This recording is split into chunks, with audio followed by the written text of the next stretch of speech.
22230007 dan teman saya Yonan Bestari dengan NIM 22230010. Ini kami akan menjelaskan materi pandangan psikologi humanis tentang belajar. materi yang pertama akan dijelaskan oleh saya sendiri, yaitu tentang konsep dasar psikologi humanis.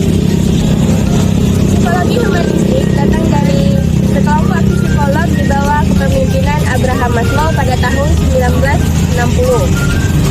Ellis dan Merriam tahun 1980 mengatakan bahwa setiap individu mempunyai kemampuan personal untuk memilih dan menentukan aktivitas hidupnya.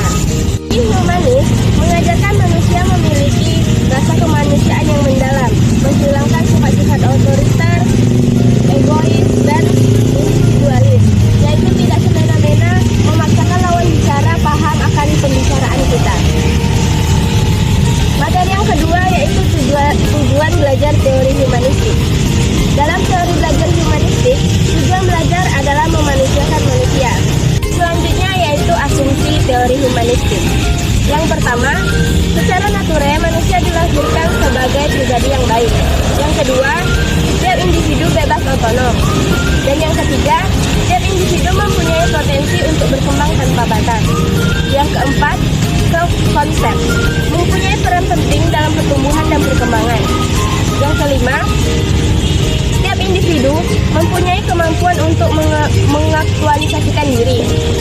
Yang keenam, masing-masing individu mendefinisikan realitas atau kenyataan.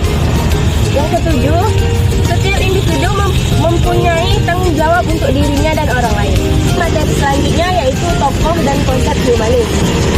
Yang pertama ada arti Combs. Combs mengungkapkan belajar terjadi bila mempunyai arti bagi individu untuk memahami tingkah laku manusia. Yang penting adalah bagaimana dunia ini dilihat dari sudut pandangnya. Yang kedua ada Abraham Maslow. Teori Maslow mengasumsikan bahwa di dalam diri individu terdapat dua hal. Yang pertama, suatu usaha yang positif untuk berkembang. Yang kedua, kekuatan untuk lawan atau menolak perkembangan itu.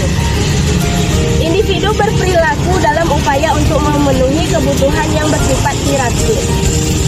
Selanjutnya, hierarki kebutuhan manusia. Yang pertama ada kebutuhan jasmani, seperti makan, tidur, dan lain-lain.